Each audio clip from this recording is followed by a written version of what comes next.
So I'm going to look at university courses and actually choosing a university as well, very briefly, maybe a timeline to work on, the requirements of a personal statement, and basically kind of what happens after that. In terms of those who are applying to a place that have interviews and stuff, I'm not going to cover that today just because of the time constraints, but I'm more than happy to do something on that if needed. And I'll try and answer questions as well. So yeah, I've tried to use a lot of information to put this together. So there's some slides I've nicked from the Social Mobility Foundation, some stuff from the Sutton Trust, our school, and universities as well. Okay, so choosing a course sort of thing. I apologise, I'm one of these people who kind of, there's a lot of text on the screen, but the whole point of that is then afterwards, when I send this out, it's kind of all there. So yeah, basically you've got to choose a subject first, because there's no point if you're like, I don't know whether to study like maths or history, you know, they're quite different. So you need to tailor your personal statements, whatever you're doing. So just have a look online and see what course actually interests you. I think that's the most important thing. And you can read some books as well, or some articles, or Open Learn. I've been doing a lot of Open Learn stuff, which is free. And you get a statement of participation as well, and they're really, really good. So see kind of what you enjoy, and just reflect on what you enjoy as subjects as well, because you've got to study it for 3 years as a minimum. So there's no point choosing something you find really, really boring, because it's just a waste of money. If you want more flexibility, then the joint honours and courses like PPE as well are a lot more flexible. If you're looking for a bit more of a pick and choose sort of course, it's something if you haven't already started deciding or haven't decided to start looking at right away, really. When you apply, you'll apply to 5 universities. But when you're choosing a course, you can apply for more than one different course, even at the same institution. So you could apply to Lincoln for film and another one for journalism at Lincoln if you wanted to, but you have one personal statement that goes to those 5 universities. So make sure it's as relevant as possible. And just look at the eligibility requirements generally for that course.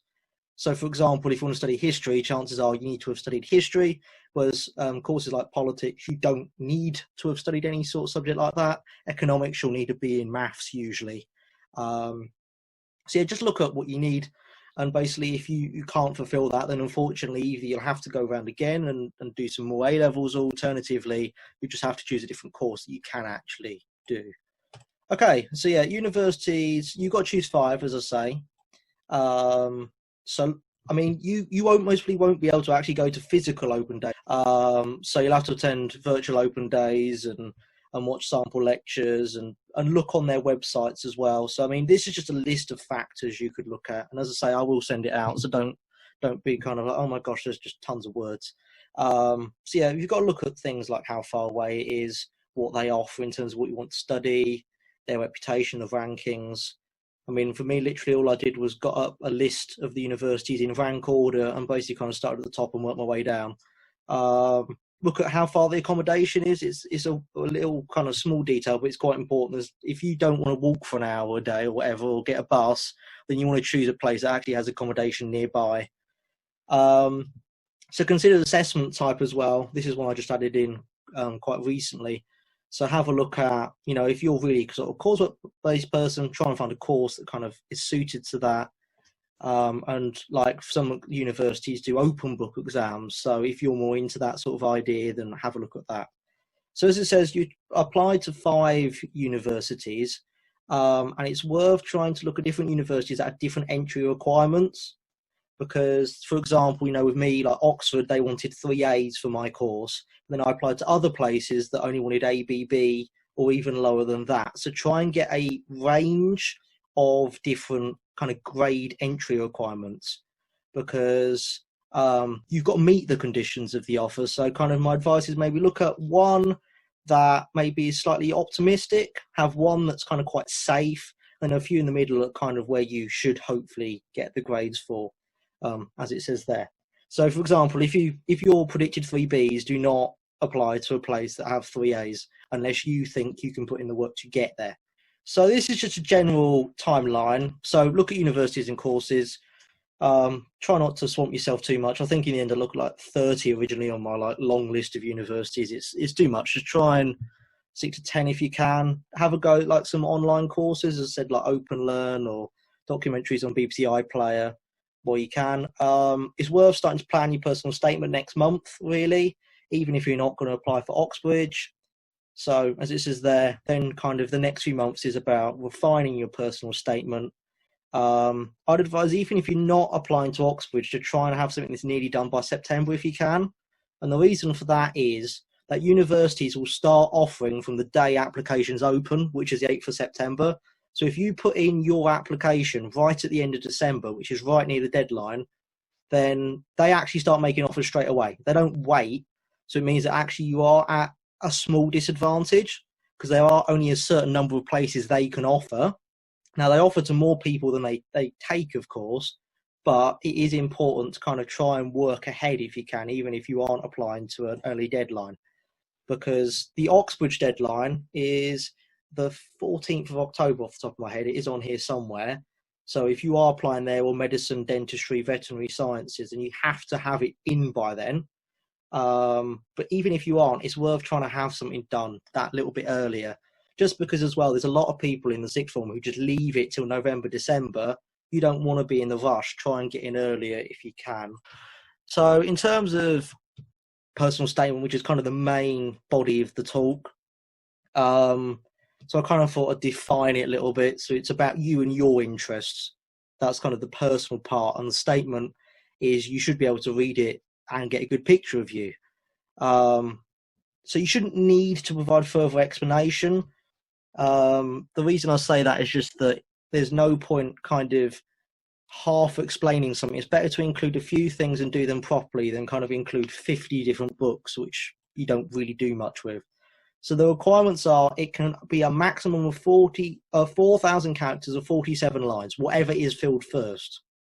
In my case, it was the lines that got filled quicker than the characters, but that is the absolute maximum. Literally on the form you put it in, if it's too long, it doesn't accept it. So it needs to be concise. Should explain your passion for the subject or subjects, why you want to study it, what your interests are, skills you have. I'll go through in a second because there are kind of different ways you have to approach it depending on who you're applying to. Yeah, it can be as many paragraphs as you like. I mean, I'm going to show you mine, and that was 4. It's not good if you have like 10, 15 paragraphs because you're not mostly doing a lot with it, but at the same time, one massive chunk of text doesn't look well formatted. It is a core piece of information that universities use to decide. So I mean, with mine, 4 of my universities basically looked at my GCSE grades and my personal statement, and that was all they had to work on. And then one of them I had to do a lot more work for. There have been cases where people miss their grades but still get in because of their personal statement. So it is worth putting in the effort into it if you can. With Oxbridge, they have admissions assessments alongside it. So mine, I had a written paper, and then I also had interviews. So if you're interested in applying to Oxbridge, then I'm more than happy to kind of provide advice on that at another point. So it is one for all universities. That's the important thing. So don't name drop a specific university. I really want to study at Cambridge, or I really want to study at Oxford, because all the other 4 are not going to appreciate it. And also remember, if you're applying for slightly different courses, remember all the universities are receiving your statement. So they're kind of summary from the SMF. Centerpiece of writing about yourself and your reasons for applying for a university course. And it is about distinguishing yourself from other candidates. So, I mean, for me at Oxford, my personal statement was 10% of their decision. But at a lot of universities, it is the main thing, the main kind of thing that they use to decide.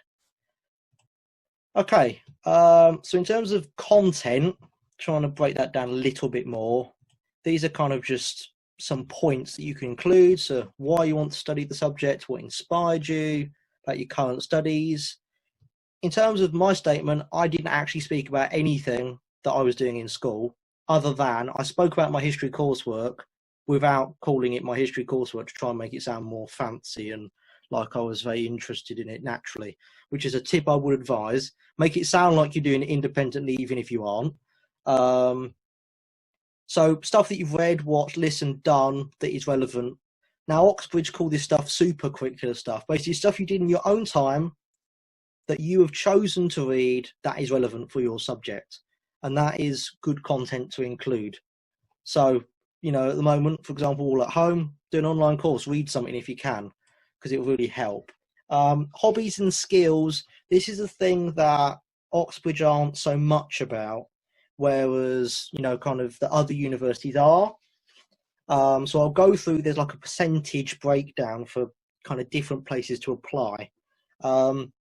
It's weird. Basically, Cambridge say they care zero about anything that is not academic. Oxford say that if you're into dance or music or whatever, still include it at the end, because they may do questions like I've said there, what can you learn through dance about history, or what does the history of dance tell us about society, them sort of questions. Include a few books if you can, but don't overstuff your statement. Because I mean, when I originally wrote mine, I had about 10 different books in it and lectures and stuff, and it was like too much. You're kind of spreading yourself too thin. You just focus on a few things if you can. You can talk about what you studied at school. I personally didn't think it was relevant to my statement, and I think it can look good if you kind of focus more on the stuff you're doing outside of school. But if you want to, there's nothing wrong with dropping that in. It's always about linking to your subject. If you kind of think of this like as an essay question, think, why do I want to study my subject? That's kind of the question you're trying to answer. And if you've included anything, always just ask, why is it in there? Make sure it is the absolute best example. Yeah, introduction and conclusions, keep it to one sentence if you can, because they're more interested in the content in the middle. Don't spend like 3 weeks or whatever just trying to write the best first sentence, because I kind of just wrote whatever came into my head for the first sentence, and it didn't change that much. The main body was the kind of the important stuff. They're just some places that you can get some stuff to do if you're looking at what can I put in my personal statement. With me, literally, I've read a lot of news sort of things, did some online courses, books, that sort of thing, and then I made a list of them all and chose some to write about. Okay, so in terms of the structure, it is up to you how you write it. There's no, oh, you have to write it like this or in this order. It's kind of your choice. Just one theme per paragraph is advisable. There's conflicted advice on this, but joint honours technically doesn't have to be a 50-50 split. I mean, when I wrote for my history and politics one, as you'll see, I spent about half of my statement talking about politics. Then I did a paragraph on history, but then I kind of went back to politics again. So mine was more 75-25 to politics. So it doesn't actually matter so much. Non-academic content or extracurricular usually does go at the end. But yeah, the SMF, they recommend, and this is more for general universities, about 50% on your subject, 25% on what you've studied in school, and 25% extracurricular. Though, as I say, for me, my school studies, I didn't really talk about them at all. It's about, yeah, as it says there, and I've been kind of saying, independence is quite an important thing to try and show. You don't have to stay at, I'm an independent learner, just show you are by talking about an extra article you've read or something you've done. And it is about including the best content. So you may have tons and tons of stuff to write about. I had a plan for like 8 paragraphs, but I only actually wrote the 4 in the end because it was the best stuff to talk about. And if you're doing joint honours or more than one subject, basically make sure you're showing the links between the subjects, because that's obviously the reason why you've chosen to study them, is because you want to study them together. It's not because you want to study them in isolation. And if you can, I didn't realise, I didn't actually have a theme originally in my statement, but kind of the teachers helped me develop one, looking at kind of mass communication mainly in my statement, as I'll show you in a minute. But if you can, try and develop a theme, because it looks a bit more coherent then. Instead of it being 4 separate paragraphs, mine kind of became one long piece of writing broken up into sections. If you have a goal after university, try and mention it. If you are going to do a gap year as well, say what you're going to do with it if you can, because universities want to hear that. Particularly Oxbridge, they're not so much of a fan of a gap year. But if you can explain what you're doing, so like, I mean, I'm studying history and politics. So if, I don't know, I went on a journey around Greece or something to explore the ancient Greeks or something, chances are they might actually let me off. You would have to ask them. It's an evidence-based statement, that's the thing, and don't waste words or just fill up to the word limit for the sake of it. Mine was about 400 characters under, so don't just think, it's 4,000 characters, I absolutely have to fill it. Okay, this is a table of kind of do's and don'ts, okay, for your personal statement. So be unique, be you, of course. Make sure your spelling, punctuation, and grammar is perfect, because it's really, really embarrassing if there's a massive spelling mistake in there. It's not a good look, particularly if it's on the first line. So that kind of third box there, what you found interesting, how it changed your perceptions, why you enjoyed the subject, why I think it's relevant, what's been in the news about it. They're all the sort of that super curricular stuff I was talking about, the independent learner stuff. Be positive, why you want to study the course, what you can offer the university. Always say, if you mention anything, what you got from it and kind of why, give the reason. It's analytical, not descriptive. In terms of don't lie about anything. Do not make up the fact you've read a book you've never read. Don't exaggerate. Don't think as well, oh, I know that at this place I've applied to, they've got this historian who studies this, so I have to have read their book. You don't have to at all. Don't undersell yourself. Don't plagiarize. They have software. They know if you plagiarized, it gets flagged.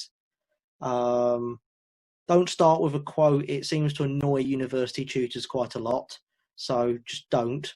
Don't make jokes, particularly offensive ones. It won't be good. Don't waffle. Don't use cliches, and don't be repetitive as well, or use it as a list. Okay, so for places like Oxbridge and kind of Russell Group universities, at least with my statement, I didn't really look up my skills at all. But if you're kind of applying for a course like film, media, that sort of thing, then these are going to be quite important. And some of the other universities actually kind of prioritize these quite a lot. So it is worth looking on the university's website to see what they want from you, because they'll all want kind of slightly different things. So make sure basically that you maybe show, for example, the independent learner one is not on there, but that's something you should be showing anyway. But these are some other skills like leadership, planning, time management, passion for subject, patience, communication of complex ideas.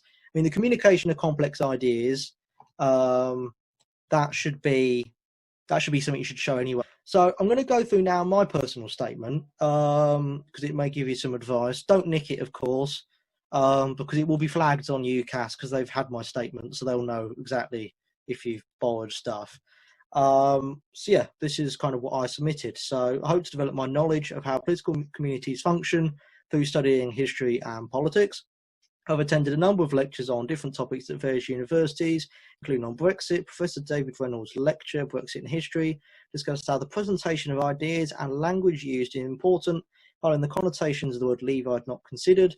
These include freedom and change, which may come across as a more persuasive argument to a voter who feels disenfranchised, wishes to reject the current norm, or who hopes to hark back to a past Britain. David Harvey's A Brief History of Neoliberalism similarly highlights how neoliberal values, for example, focus strongly on freedom of choice for the individual, yet in reality this idea is undermined by the fact that increasingly neoliberal regimes seem to be undemocratic. So that looks really, really fancy and scary and stuff. That was after nearly 15 drafts, okay? It did not come out like that when I wrote it on paper originally. It looked nothing like that. So if you read that and are quite intimidated by it or whatever, then it can look like that. A good 10, 12 people contributed to getting it to be like that, which is where I'm going to stress, if you can get people involved, because the English teachers are helping me out, history teachers, geography teachers, my Skills for Life teacher, and they kind of contributed some ideas. And I had some mentors as well. So I have a mentor who's a civil servant from the SMF. So it went through tons and tons of different edits. So don't kind of see that and be like, I can't produce that. It just takes a lot of time and a lot of edits. Okay, so second paragraph, reading the news, including different newspapers with wide-ranging views, following journalists on Twitter and watching shows such as Question Time has given me a more informed view of the world, allowing me to engage using different mediums of politics to formulate my viewpoint. I'm interested in how social media has brought more people into the political debate and the public to digest politics in a more open yet casual way, and enabling politicians to utilise this within campaigns by spreading their key messages in an easily consumable way. Examples such as Boris Johnson's repeated use of the same few short memorable soundbites on Twitter can be contextualised within neoliberal thinking. Focus on the individual rather than on the collective means people engage with individual issues more openly. To frame this within David Harvey's thinking, by doing this, the people are almost allowing themselves to be dominated by the 1% as part of the veil of rhetoric constructed by neoliberalism. So what I've done there is I've given some examples of the fact that I'm actually engaged by, watching some programs, looking on Twitter, and I've linked it to a text that I've read, which is kind of what they're looking for. If you can, try and make links between what you've read or what you've studied and the real world, or kind of apply it, because it shows that you're not just kind of being given information, you're absorbing it and you're doing something with it. Okay. Another personal interest of mine is the development of the Holocaust, aka this is my paragraph on my history coursework, but I didn't call it that. In particular, how historians can have vastly different interpretations of events and the factors that can lead to one. Here I encountered schools of thought, intentionalism and functionalism, useful tools to look for near consensus among a body of similar historians, but these can miss the complexities of individual arguments. While both Longwick and Fleming can be classified as intentionalists, Fleming argues direct intent for extermination was prevalent from 1933 in language, while Longwick argues this meaning only developed in the 1940s as part of transition to further radicalisation. On the other hand, Cesarani felt Jewish policy was unclear and language creates the illusion of order. Gained a more developed understanding of the strengths and limitations of text by reading other historians' reviews, such as Jonathan Steinberg, highlighting that Cesarani did not utilise German language material in his research. So in terms of that, that's literally some books read for my coursework, summarise their viewpoints, and then I've read a review, I think it was on The Guardian, about one of the texts that I've read. So if you can, and this is a tip for history coursework as well, read some opinions from other historians, because Jonathan Steinberg is a historian, I had to look him up. Try and use those opinions as part of your writing, because it just shows you're more engaged with it all.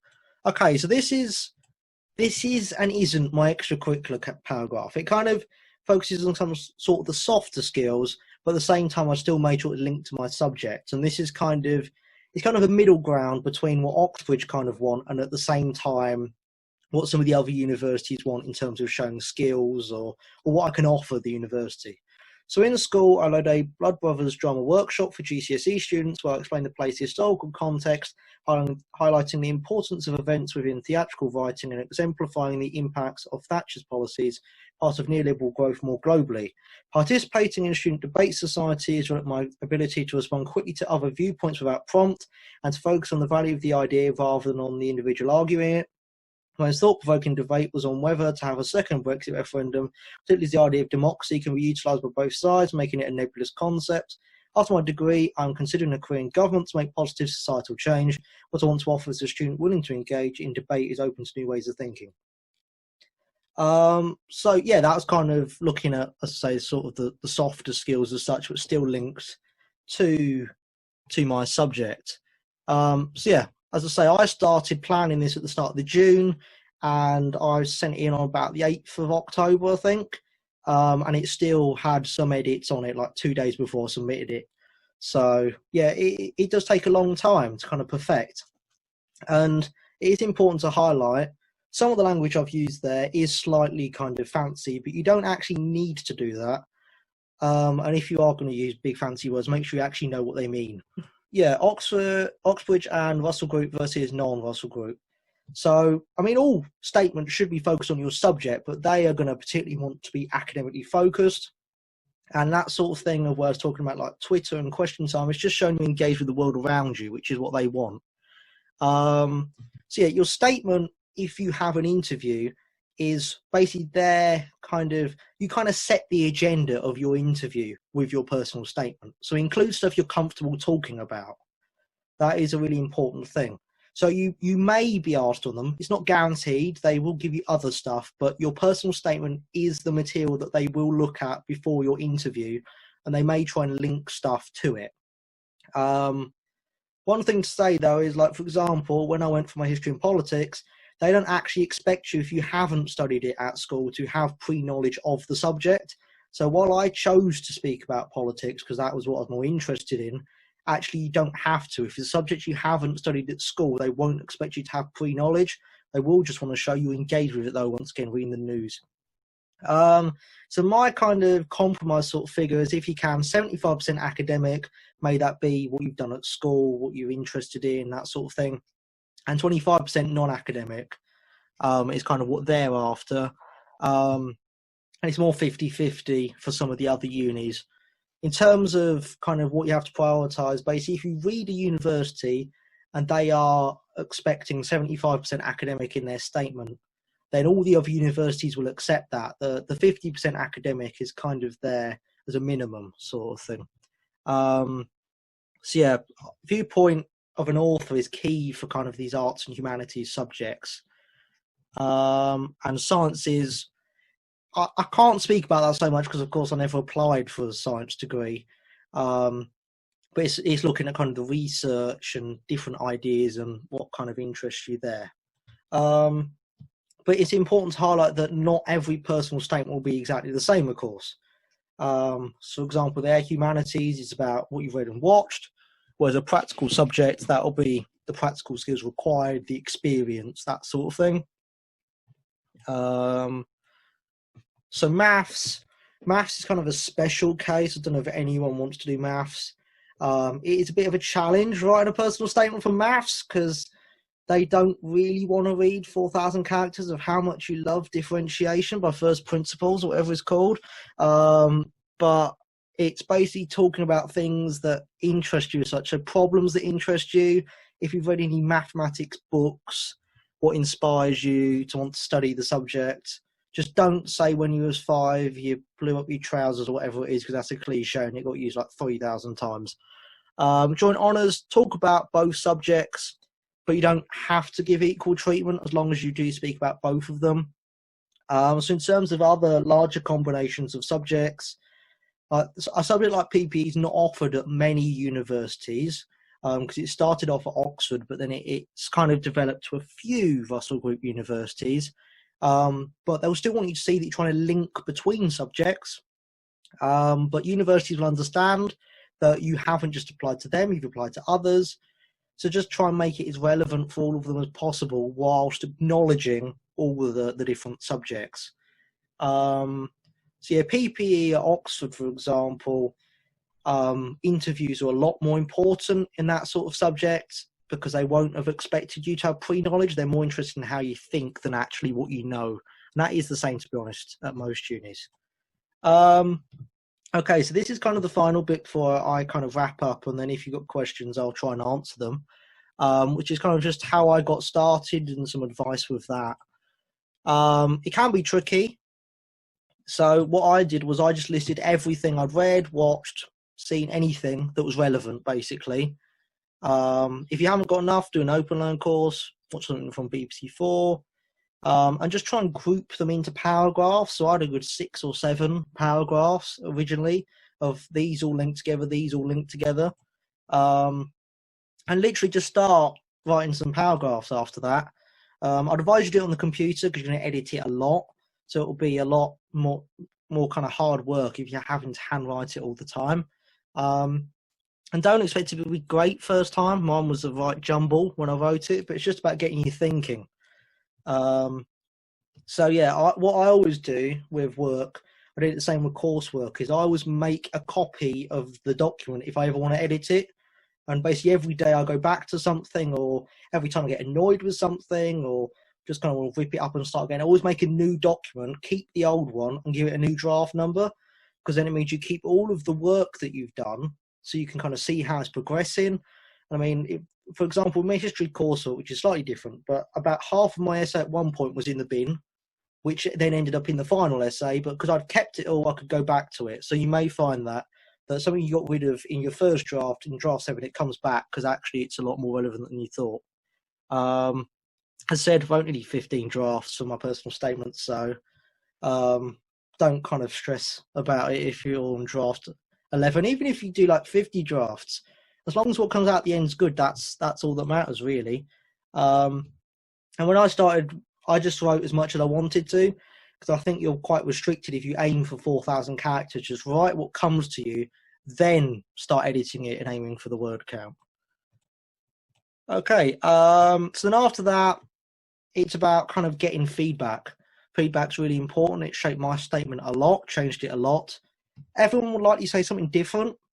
I sent out one draft to about 12 teachers, and I got 12 versions back, and they all wanted me to do entirely different things. So you've kind of got to prioritize, look for the things multiple people say, and go with what you're comfortable with. Yeah, hopefully by September at the latest, your form tutor can look at it, the teachers can look at it.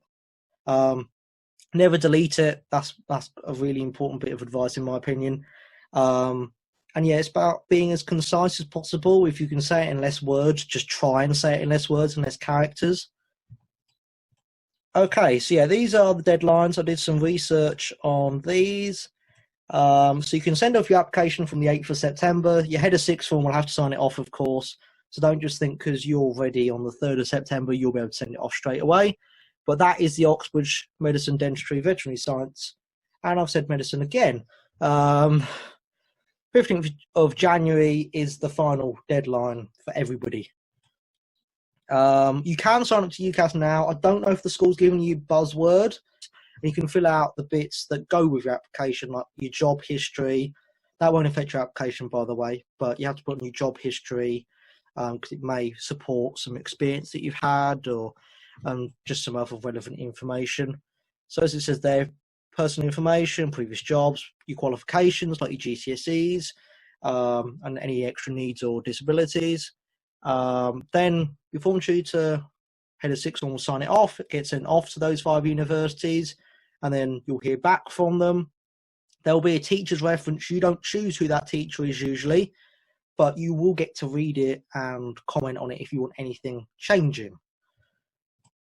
Then they'll get back to you. You may get a conditional offer, so you have to fulfill certain conditions, or unconditional. They have until May to offer to you, so this goes on quite a long time. And then you pick your firm choice. I really want to go here. And the insurance choice is, if I miss my conditions, I want to go here. So that's why it's important when you're choosing your universities, try and choose a spread of grades, because your insurance should be lower than your firm choice, unless you've chosen as your firm choice an unconditional offer, in which case then you're going there, whatever happens. But basically, choose it because it's got the course that you want to study the most, the place you want to study at most is the advice for that. Okay, further help stuff, because I will admit I don't know everything about this. Look on UCAS, they do have a lot of stuff. They have videos on there you can watch. University websites, prospectuses, the which website, the rankings. The rankings are all different, by the way. So I've seen Oxford ranked as first in some, and I've also seen it ranked as 6th in another one. So they really vary massively. I've seen one university be in the top 5, and then another one is in the top 50. So they really vary massively. You kind of have to work on an average. You can find example personal statements online. There's literally hundreds, thousands of them, but chances are those personal statements will have gone on UCAS. Therefore, don't copy them. You shouldn't copy them anyway, because it should be your thoughts, but really don't copy them. Yeah, so has anyone got any questions? When it's like linking to your course, it's about linking to like the skills you got from it.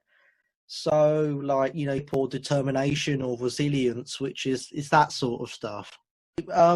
In terms of kind of the content, it depends where you're applying. You don't have to include that. If it's all academic, then that's fine.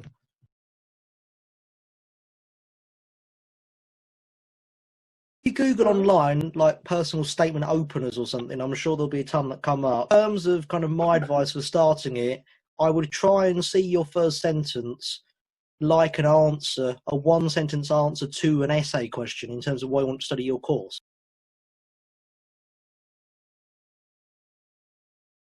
Not at all.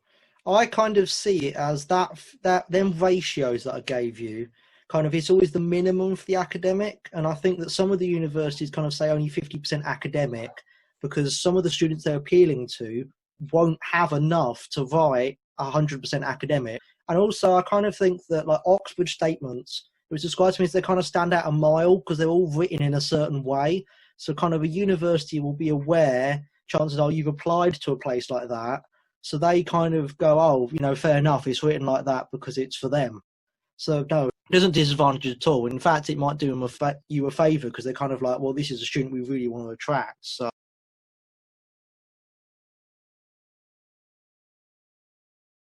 I think you've got to prioritise what's most important to you. So like with me, I set a red line of I would not go to Scotland, I would not go to Wales, and I would not go to Northern Ireland. But other than that, I kind of would go wherever the best one was my opinion. So I think it's got to be, it's an individual decision. I think there are advantages to being slightly closer to home. There's advantages to being slightly further from home as well. So, I mean, as long as you can get there. So, I mean, if your family don't own a car, then don't go to a place that isn't near a train station, or something like that. So, it is kind of whatever your individual priorities are.